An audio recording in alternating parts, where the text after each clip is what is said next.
You're listening to a 3CR podcast recorded in the 3CR Community Radio studio in Melbourne, Australia.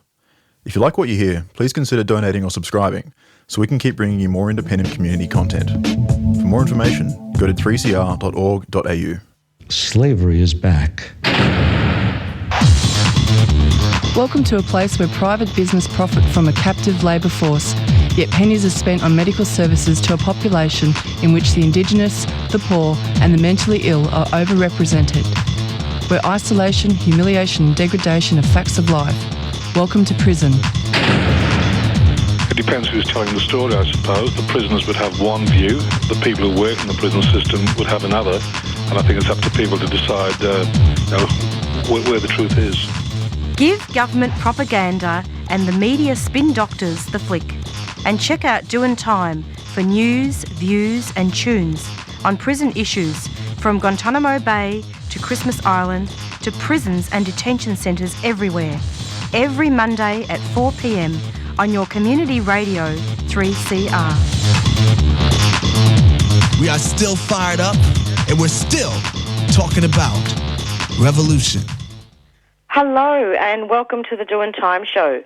This is 3CR Community Radio, 855 AM on the dial, streaming live on www.3cr.org.au.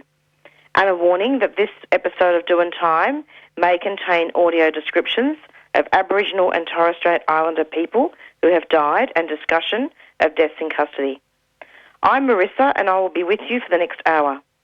On today's show, we will be bringing you an extended interview with Denham Sadler from Liberty Victoria's Rights Advocacy Project, RAP, to talk about a new report which raises significant human rights concerns with Victoria Police search powers and calls for urgent reforms. Then we will talk with Brett Collins, Coordinator of Justice Action, who will update us on Corrections Bangkok Conference, particularly as follow-up after the Youth Justice Senate inquiry and getting computers into the 865 children in detention, 63% of whom are Indigenous. A new report by Liberty Victoria's Rights Advocacy Project has identified major human rights concerns with Victoria Police's stop and search powers around the ability to conduct no-reason searches of individuals. The report calls for major reforms of these powers to better protect the human rights of Victorians and urges the Victorian Parliament to reject the current proposal to expand these abilities. The report, Unreasonable Grounds Reforming Victoria's Police Stop and Search Powers, is based on 2 years of research and consultations with a range of legal and advocacy organisations, including First Nations organisations which work alongside traditionally over-policed communities. It focuses on the ability of Victoria Police to search individuals without having reasonable grounds or a warrant to do so through designated search areas, consent searches and firearm prohibition orders. These searches are a major encroachment on the basic human rights of Victorians, and the report urges the state government to reform these powers to vastly restrict their usage and reject any proposal and instead expand them. Joining us on the show, we have Denham Sadler from Liberty Victoria's RAP. Denham is a freelance writer with a focus on criminal justice reform and prison. He is a contributor to About Time, Australia's national prison newspaper, and a number of other publications. And this is a continuation of the discussion that we were having last Monday with ILO from Centre Against Racial Profiling. Hello, Denham. Welcome to the program.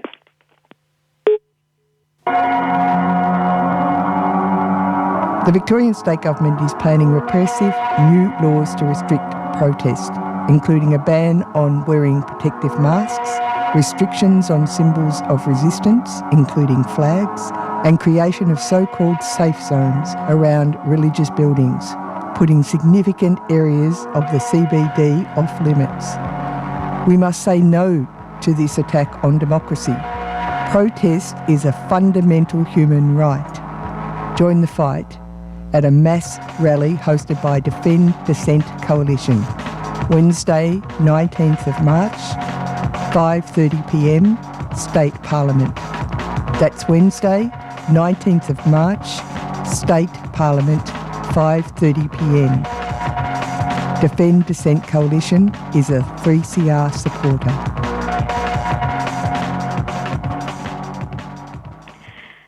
And it's approximately 4:05 and you've just tuned in to the Doin Time show. Apology to listeners for any technical difficulties. I'm doing the show remotely from home today and it's a different format. But I wanted to welcome Denham to the program. Hello, Denham. Welcome. Hi, thanks for having me on. It's lovely to have you. Now, Denham, I'm not sure if you heard the introduction when I spoke about the report that's written by RAP. Would you be able to... No, I did hear it, yeah. I'm sorry? I was able to hear it, yeah. That's okay. Would you just be able to talk to us about RAP and also the report and what actually led up to it? And perhaps you could just speak up just for a little bit. Absolutely. Yeah, so I've been involved. We've been looking at this report for more than 2 years, and it's part of Liberty Victoria's Rights Advocacy project. So that involves a really diverse group of people. It's often lawyers, but I'm coming from a journalism background, working on a research project, looking at some sort of human rights issue across that time, and usually we're producing a report with policy recommendations, but it can be in another form as well. And I was in the criminal justice team, and we are focusing on Victoria Police's stop and search powers. And we pretty early on in the process worked out that we wanted to look at kind of the ability for police to conduct these searches on individuals without having reasonable grounds. I think kind of the general assumption kind of a normal person would have about the searches is the police usually have to have some sort of reasonable grounds to do that. It is a pretty significant curtailment of your human rights, but there are increasingly a lot of ways that you can be searched without any grounds at all. And we kind of looked at that through consultation with the groups you talked about in the intro. We kind of zeroed in on that as a big issue where it leaves a lot of room up for kind of racialised policing and further policing of groups that are already targeted in those sort of ways already. So we kind of zeroed in into different ways police have that power, and across the more than 2 years looking into it, we came up with a lot of recommendations and based on the concerns that we'd found about these powers. And the plan, which was announced by the state government late last year, that is the proposed legislation, can you talk a little bit about that? Yeah, so that's about one of the kind of three main things we looked in the report is the designated search area powers.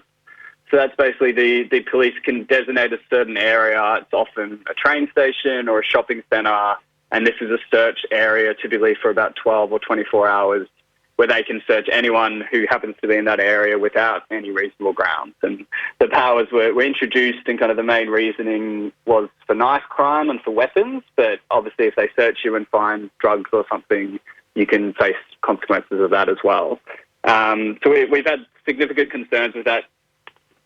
But throughout the time we were writing it, there was also a proposal from the Vic government to expand it and take it even further. So that expansion would be to double the amount of time that you can designate a certain zone, and changes to the notice period. So there are requirements for the government or Victoria Police to notify the public about when they're going to designate a certain area.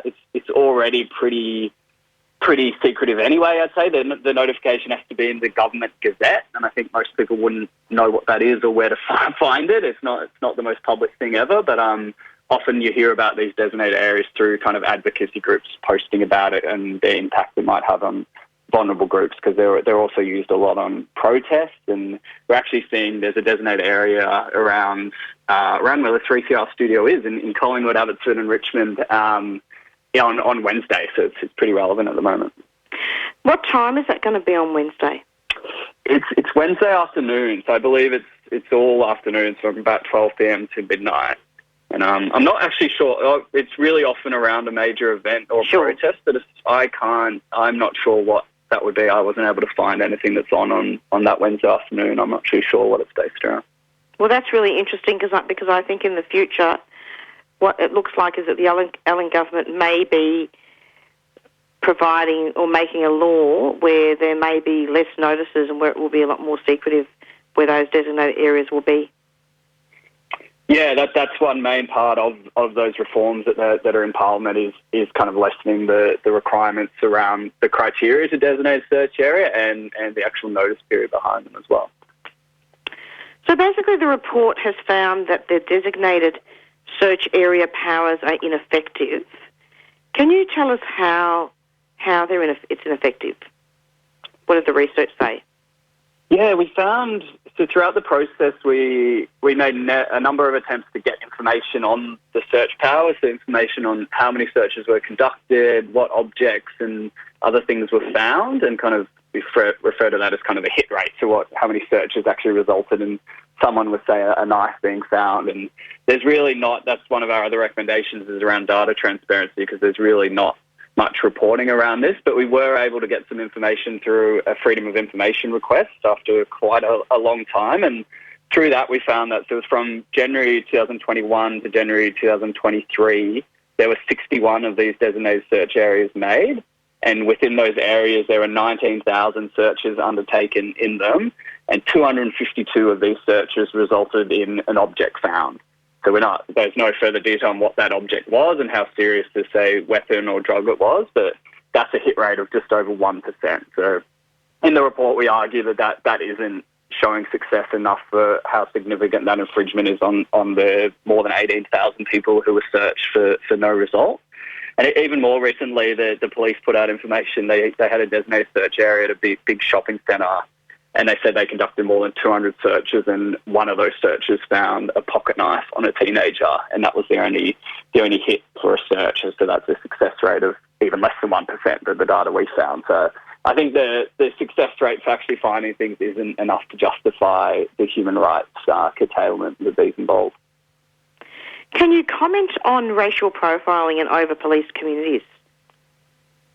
Absolutely. So that was kind of the main reason, I suppose, we zeroed in on the unreasonable grounds kind of theme of the report and the ability to conduct searches without reasonable grounds, because we saw it as kind of just taking away one extra check that could help stamp out kind of racialised policing. I think it's just giving more discretion to police, and we know we've seen lots of evidence that results in specific groups being targeted, and that was a big thing that stood out through the groups that we talked about and kind of the Victorian Aboriginal Legal Service and a lot of other groups that work a lot with the African community in Victoria and all these groups that are targeted by police. They say that as soon as there's kind of more power to search people at the discretion of police, it's always these groups that end up getting targeted. And some of this data was actually obtained under a Freedom of Information request as part of this report. Is that right? Absolutely, yeah. That was the designated search data that I mentioned was through that FOI eventually, yeah. So it's really interesting. I mean, it beggars belief, doesn't it? Because, I mean, racial profiling can easily be part of vulnerability in communities, and that would include, wouldn't it, Africans, people of colour and Indigenous communities? Absolutely, yeah. Yeah, and if you look at kind of the actual areas which we have in the report as well, the council areas that are getting designated, it's a lot of lower socio-economic areas and a lot of areas that are home to kind of more groups that are typically targeted as well. Can you talk about the Charter of Human Rights and how that's quite incompatible with the bill? And indeed, I think that the state government has already conceded, hasn't it, that the bill is incompatible? They have. So under the Victorian Charter, for every piece of legislation that the government passes or puts into Parliament, they have to table what's called a statement of compatibility. So that's basically saying how this law meets the human rights that are laid out in our Charter. And for these designated search area powers, when they got introduced to Parliament, they had to just admit that some elements were incompatible. And the way the Charter works, that doesn't mean the law can't be passed. The government basically just has to admit that some of it isn't incompatible, and they would argue that the risk to the community and knife crime and that sort of thing justify it. But I think it says a lot when they can't say that it works within their own Charter that they support it. They say it's incompatible with it. I mean, we don't really have a charter, do we? Yeah, well, I think there's a lot of arguments around how the the power of the charter, I suppose. And what's the point of it there if you can bypass it? I think there's something to say that it allows us to say that, to at least they have to say they think it's incompatible. But I think there's a lot of arguments around giving a bit more teeth to those human rights encompassed in them. And what's this bizarre thing here? I'm just having a look at the report. I don't know, Denham, if you could explain this to me. But the report apparently looks at the firearm prohibition orders, which is a scheme meant to target organised crime groups and terrorists. But that's been found to impact people with no connections to these groups and no connections to firearms. Is that right? Yeah, I was fascinated about these orders because I hadn't heard of them either until it came up in quite a few of our consultations with some of the groups, particularly the law firms we were talking to, raised this as a pretty serious issue. So basically, it's a police power. They can put a firearm prohibition order on someone. It can be someone as young as 14 as well. It doesn't have to be an adult. And it's meant to be, well, when they introduce the power, they kind of say it's about terrorism, it's about organised crime, like you say, but the actual criteria isn't quite that strict. So the criteria just kind of says they have to consider the criminal history, the behaviour and the threat to the public. There's actually not even a requirement that they've got a history with a gun or own a gun. But once you have one of these orders on you, there are restrictions around firearms, but there's also gives huge powers to the police to search you at any time and search your house and search your car. And probably most troubling, it also gives them power to search anyone that might be in the company of the person with the order. So you might happen to be with someone you might even not know they have the order, and then you can be searched by the police without any other grounds just because you're in their company. And we've heard a lot from the people we consulted with about issues that it's another way for police to kind of search the people they usually want to search and have these extra powers, and they don't have to prove reasonable grounds. And we've heard a lot of stories being placed on people that certainly aren't kind of the high level offenders that the powers were meant to be targeting. So in case people have just tuned in, this is the Doin Time show, and you're listening to an interview with Denham Sadler from Liberty Victoria RAP. And it's approximately 4:15. So I'm wondering, Denham, and thank you so much for coming onto the show. It's lovely to have you, actually, so that you can just talk about these powers, because it really is quite frightening, isn't it? Yeah, no, thanks for having me on. I love the show, and it's great to be able to talk about the report. Can you specifically talk about some of the recommendations in the report? Definitely. So we've made a lot of pretty sweeping recommendations that would, if implemented, would go a long way to kind of stripping the police of that power to search without having the reasonable grounds. And the top ones that we're most pushing for are kind of the complete scrapping of the designated search area powers. But cognizant that might not happen, there might not be political will for that. There's also a lot of recommendations to tighten their use and improve transparency around them. So at least there's a bit more kind of criteria around their actual use. And then similar for firearm prohibition orders, we want them to be restricted a lot more to the groups that they say they want to target with them anyway, and to require the individual to actually have a history with a firearm, at least to have these placed on them.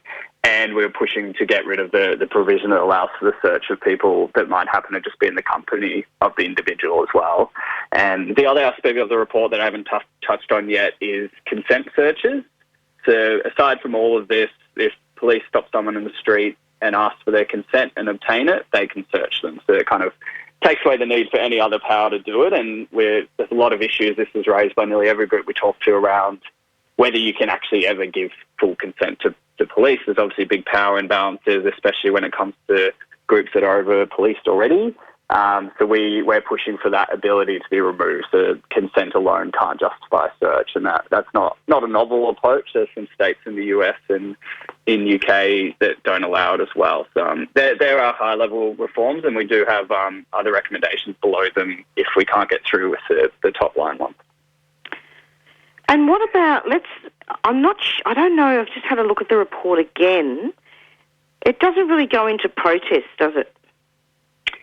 Not hugely, no. I think we do touch on it with the designated search areas because they have been definitely used in the areas where a protest will be, and there's big concerns around that. But not specifically, but it's definitely interrelated in terms of using some of these powers to target people at protests that we have seen recently in Victoria. Look, it's actually a terrible thing, really, because a lot of protest situations actually will have vulnerable communities in those protests. So not only will they be racially profiled, but there'll be a double thing in that their right to protest will also be counteracted as well. Absolutely, yeah. It's a huge impact on free speech and, the right to kind of participate in these protests if there's kind of that culture of fear that you're going to be stopped and searched, and, something that can be highly traumatic for some of these groups. Thank you, Denham. So I'm wondering if we could just go full circle in case, new listeners have just tuned in. Could you just give the title of the report again, where it's from, and just summarise it as to what the aims and objectives of that report is? Absolutely. So the report, and I'm one of the members. There were three of us who completed the project, and I'm one of the members. It's Liberty Victoria's Rights Advocacy project, and our report is called Unreasonable Grounds: Reforming Victoria Police's Stop and Search Powers.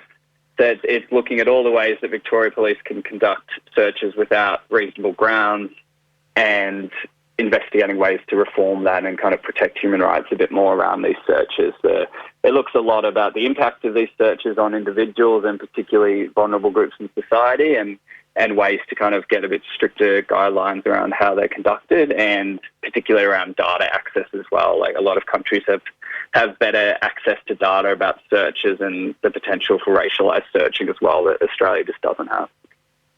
And really there's no transparency, is there really? No, I think we found we initially tried to do FOI requests for much more substantial data, and we got charged. It was about $3,000, I think, which just we don't have the budget for that. And then a lot of that information we're requesting is information I can go online and get for free in the UK right now. Like, there is pretty poor access to data in Victoria in terms of the use of these police powers. That's really, I just find that to be really difficult. I mean, we already have police powers. Might not there be a better way to handle the situation and funnel more money into better programs for young people and for marginalised communities? Definitely, yeah. I think that could be used across the criminal justice space, I think, with prisons and everything else as well. Yeah, I think if you fund the basic things that government should be funding in terms of healthcare and housing, you kind of remove the need all these search powers, and you wouldn't see some of the crimes that they're trying to target, instead of kind of helping the people that might be doing it. So yeah, I think you could say that across the board for a lot of these policies.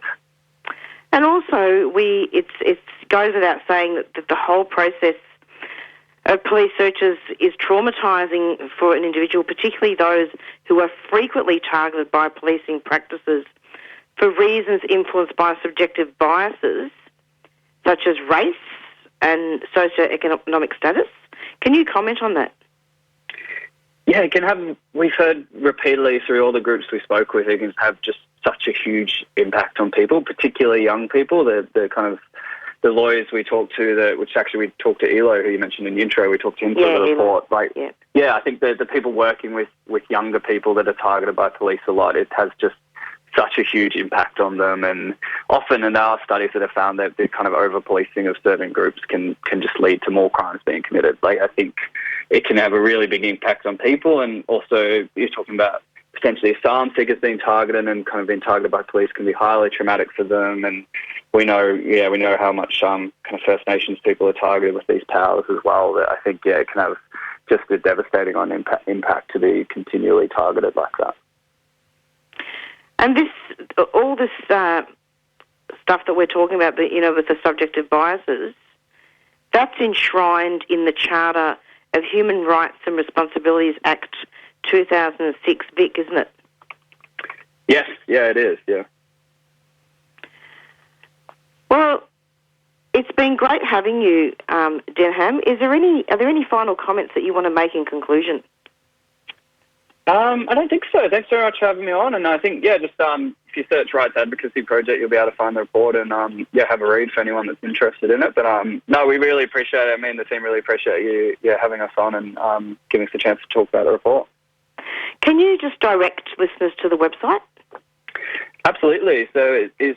I will actually just get it so I know it. You've got me there. I believe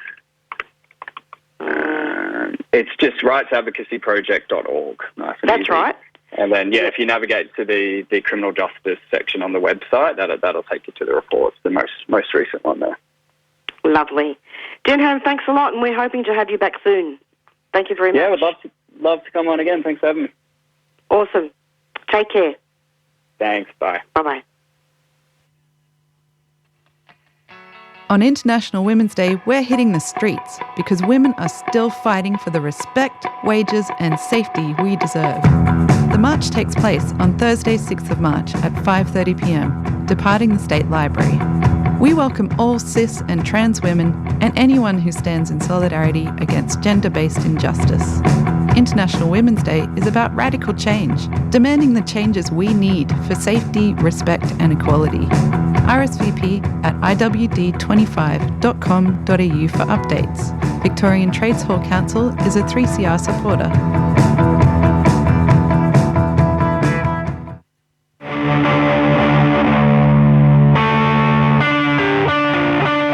Jolt Arts and Australia-Japan Foundation presents Otomo Yoshihide, Tomomi Adachi and Noise Scavengers, and Umanari Trio. Thursday, March 13 at Northcote Social Club. Witness Japan avant-garde legend and guitarist Yoshihide craft beautiful auditory worlds spanning genres and sonic terrain. Supported by collaborative projects Umanari Trio and Tomomi Adachi and Noise Scavengers. With interstitial DJs Annalie Koenig and Christy Monfries. For tickets, visit jolted.art, a 3CR supporter.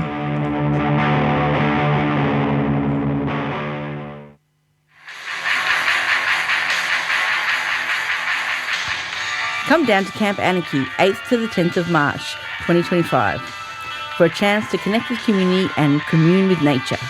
Join us for workshops and music at the beautiful Camp Eureka site in the Yarra Valley. Bring your ideas for an egalitarian First Nation and worker-centred future free of capitalist oppression. Workshop proposals welcome. Contact info@campanarchy.org. Camp Anarchy is a 3CR supporter. March the 5th marks Dissociative Identity Disorder Awareness Day, and this year 3CR is bringing you an afternoon of informative conversations on trauma and dissociation. Survivors of severe childhood trauma living with dissociative disorders have been cruelly dehumanized and misrepresented for many decades in media and medical systems, while struggling to survive and live with the legacies of their traumas. Listen to survivors, advocates and activists bringing you honest perspectives on these issues. March the 5th, 4 p.m. to 5:30 p.m. on 3CR.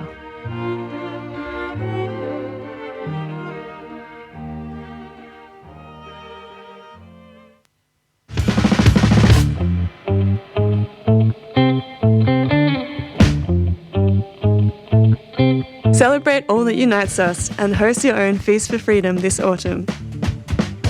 Cook delicious global recipes curated by refugees and our guest chefs, and come together with your friends, family and community while raising vital funds for people seeking asylum. Register now at feastforfreedom.org.au. The Asylum Seeker Resource Centre is a 3CR supporter.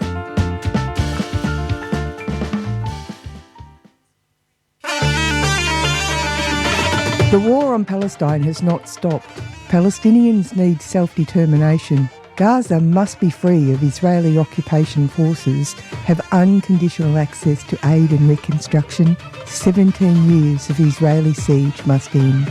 The West Bank needs the violence and attacks by the Israeli army and settlers to stop, and an end to the occupation and apartheid.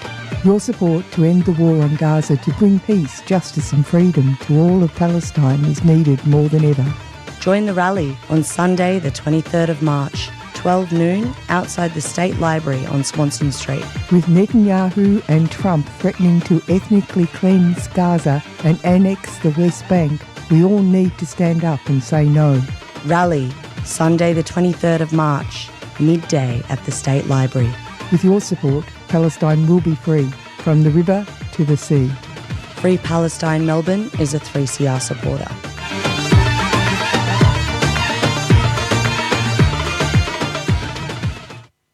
And you're back with the Doin Time show, and you just heard an extended interview with Denham Sadler from Liberty Victoria's Rights Advocacy Project, talking about a new report which raises significant human rights concerns with Victoria Police search powers and calls for urgent reforms.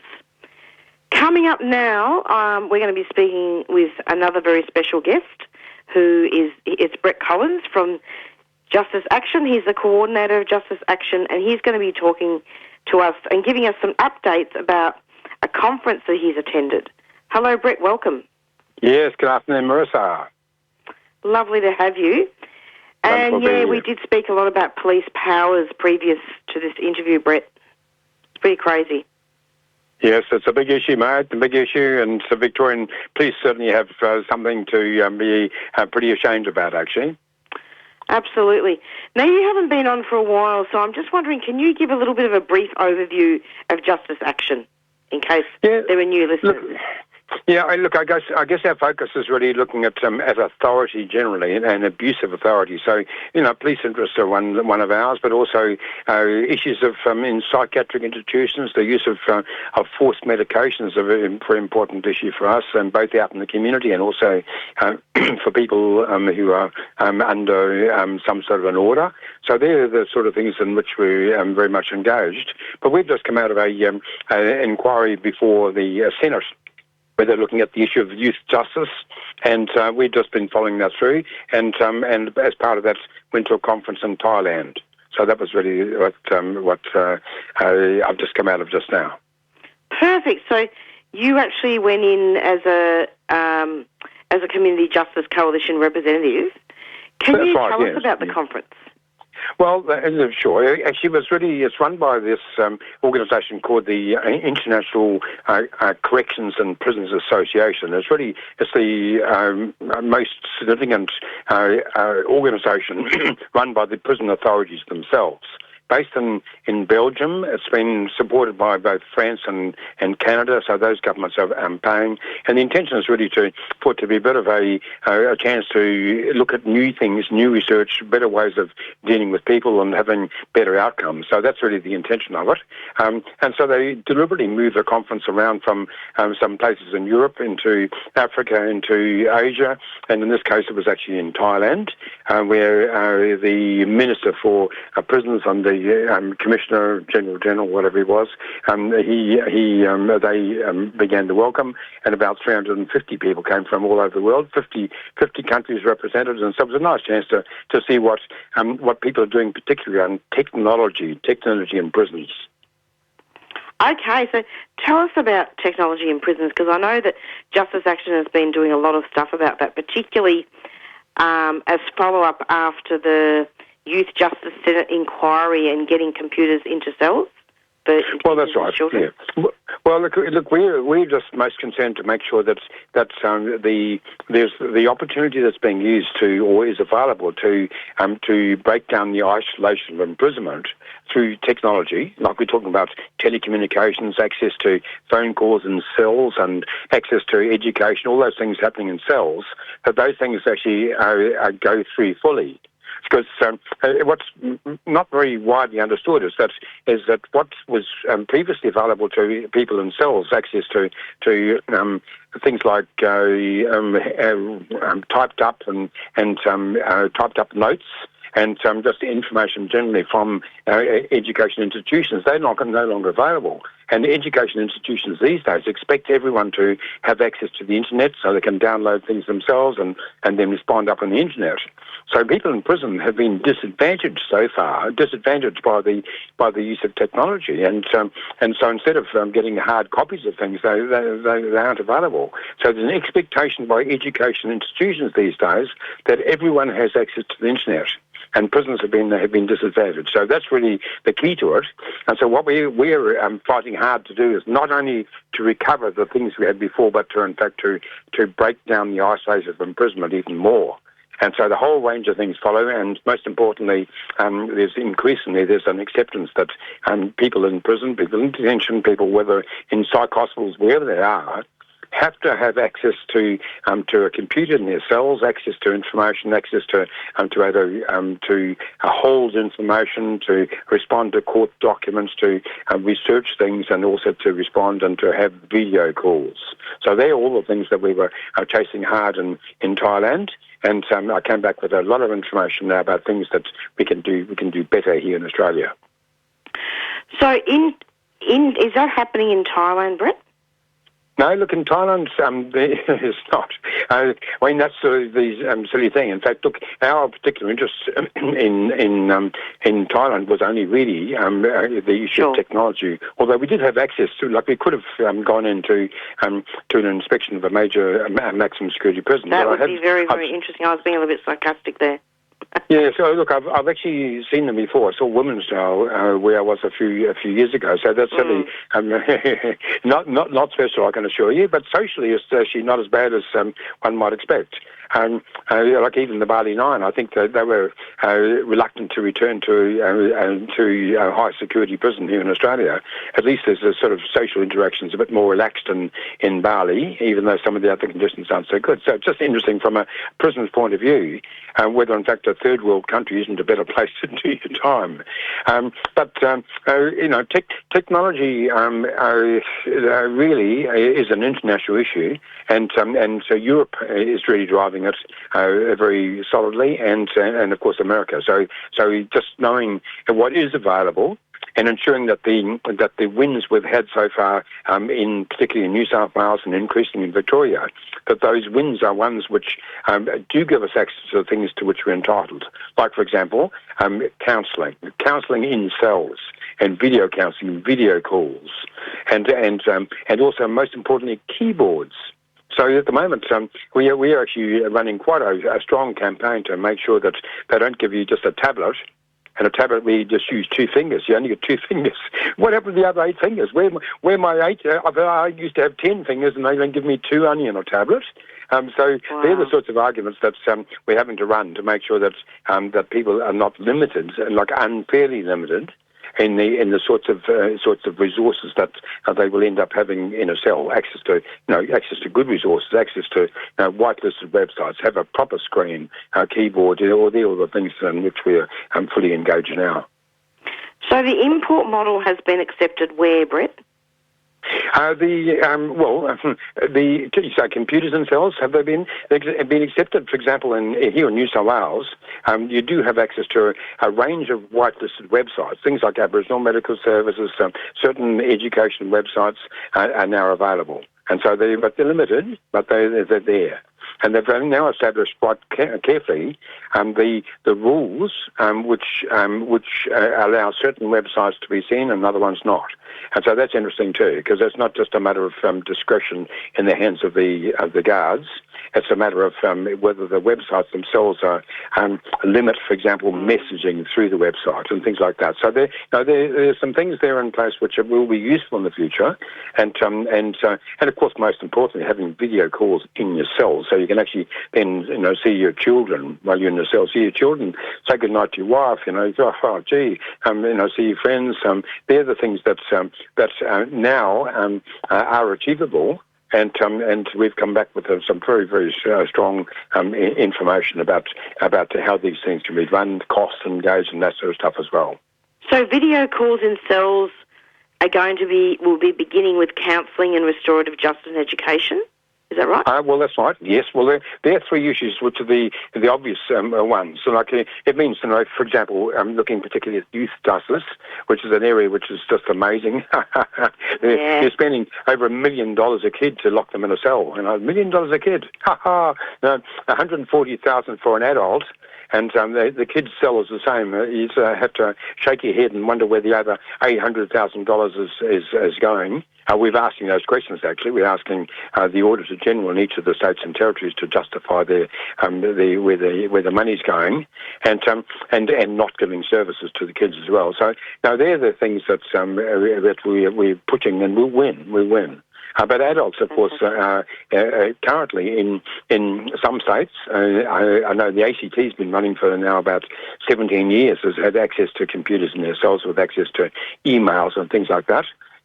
They're coming in now to New South Wales, and some limited other prisons, particularly I think in Victoria, some of the private prisons have access to emails.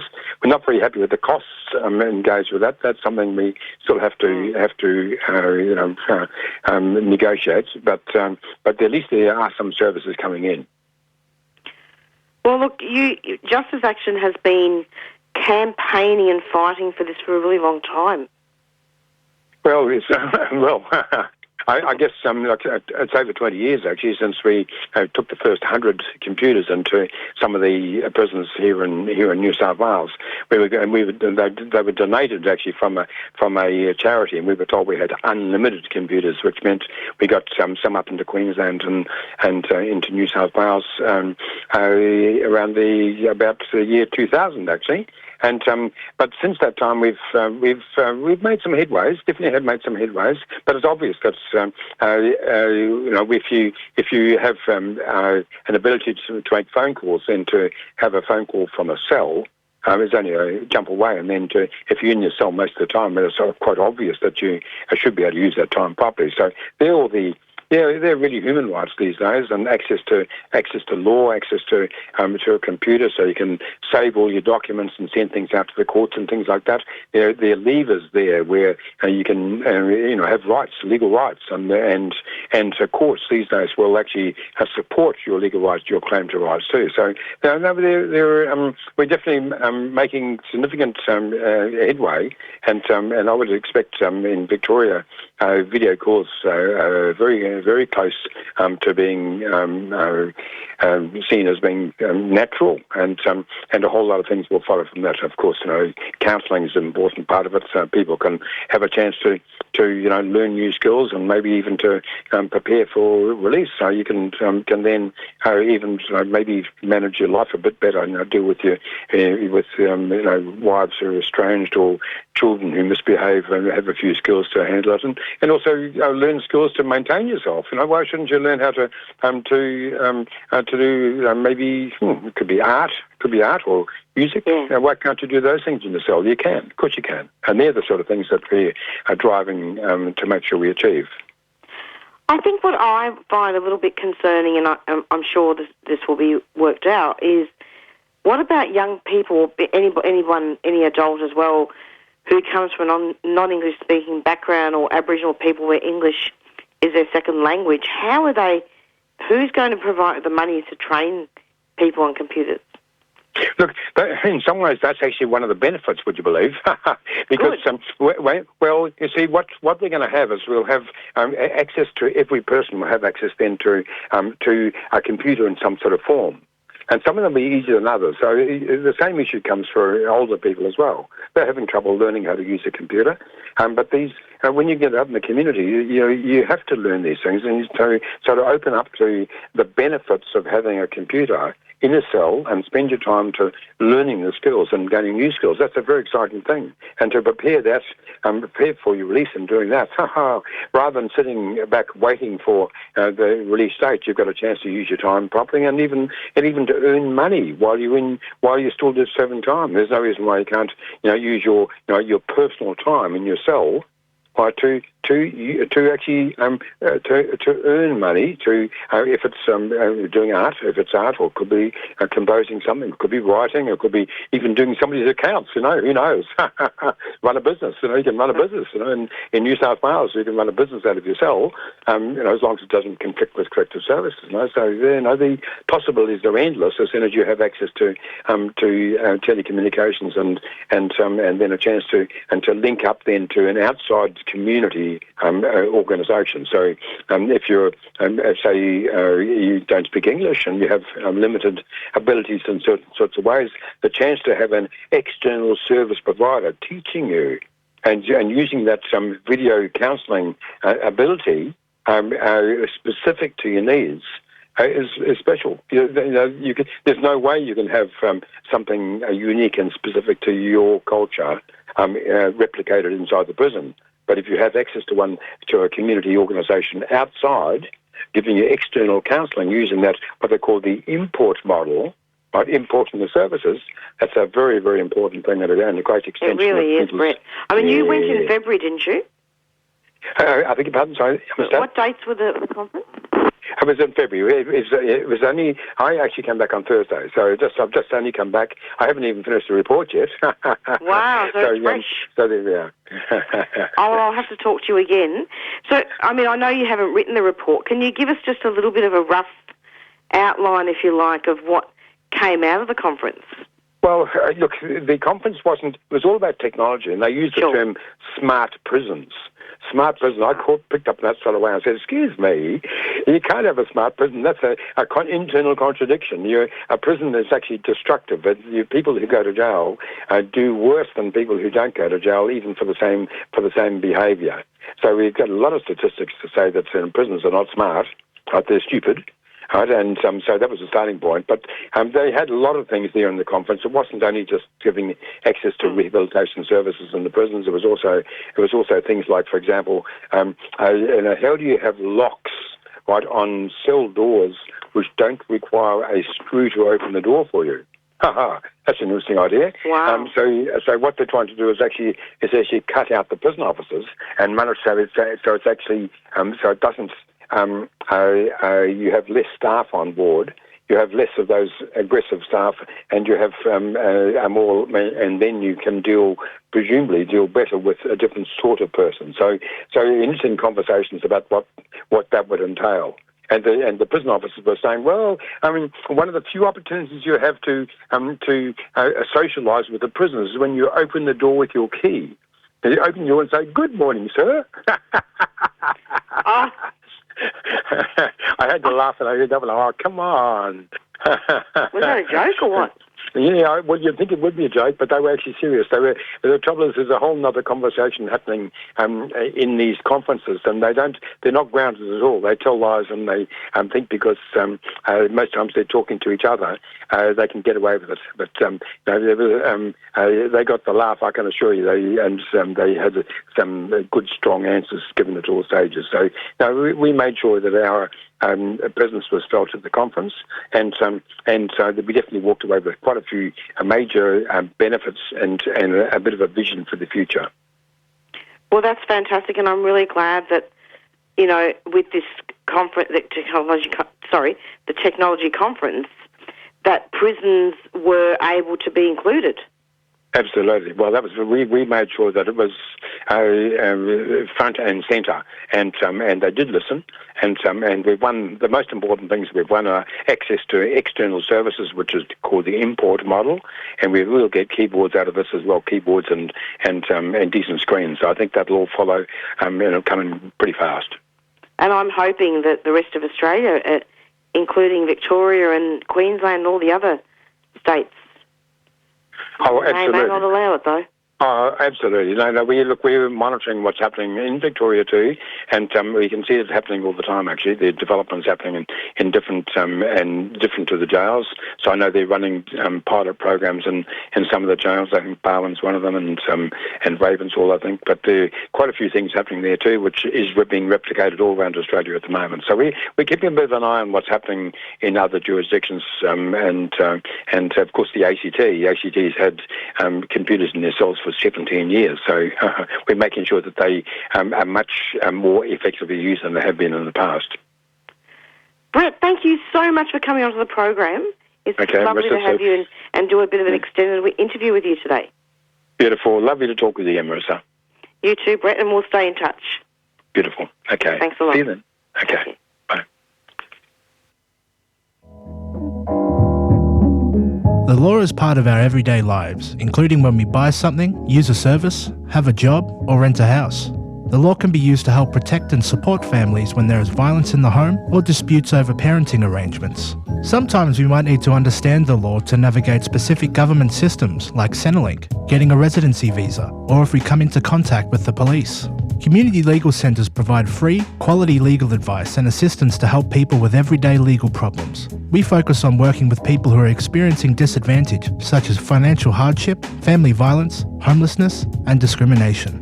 Community legal centres are independent, non-government organisations and can be found across Victoria and Australia. If you're experiencing a legal problem, your local community legal centre may be able to help. To find a community legal centre near you, visit the Federation of Community Legal Centres Victoria at www.fclc.org.au. A 3CR supporter.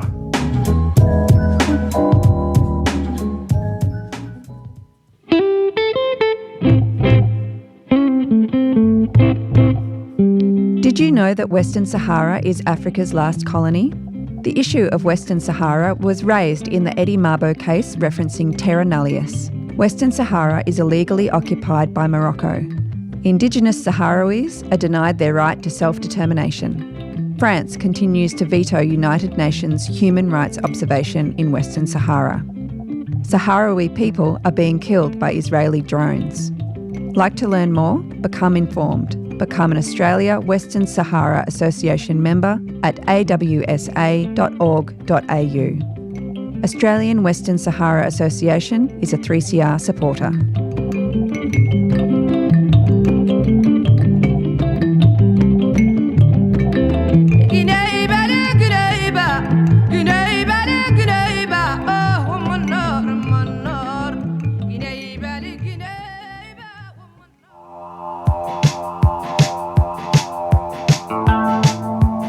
This federal election may decide the fate of native forests and the fate of billions of creatures who are dependent on the forest for habitat.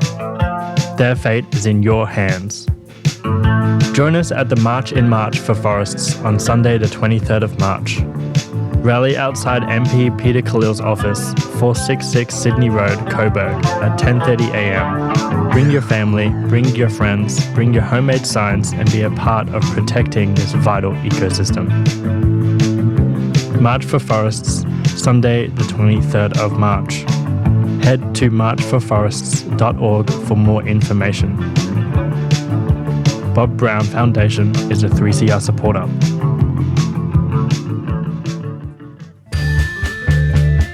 .3CR is about community, and we welcome your participation at the station. 3CR is open to a wide diversity of volunteers and is a great way to connect with Melbourne's activist community. Have you ever thought about volunteering, doing a reception shift, getting a program on air, training in radio skills, or contributing to one of the station's committees? There are many ways to be involved at 3CR. To find out more, go to 3cr.org.au and get in touch.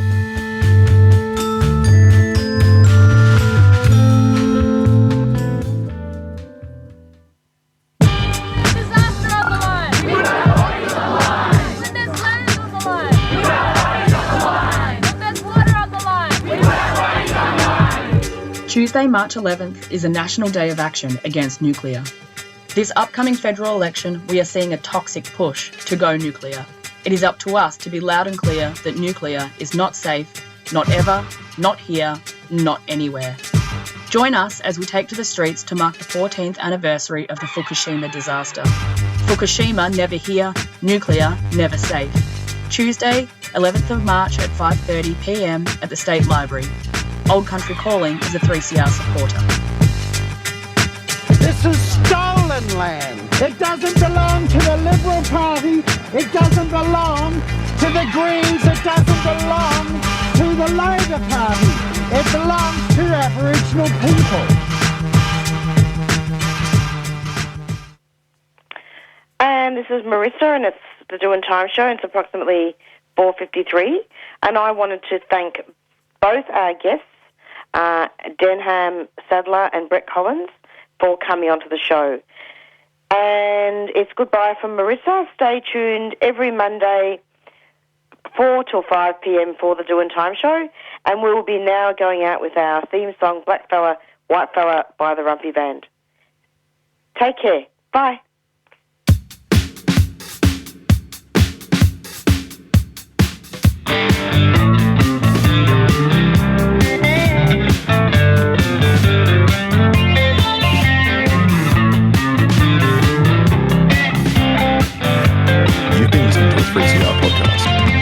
Found it valuable, please consider donating or subscribing to support independent community radio. To find out more, go to 3cr.org.au.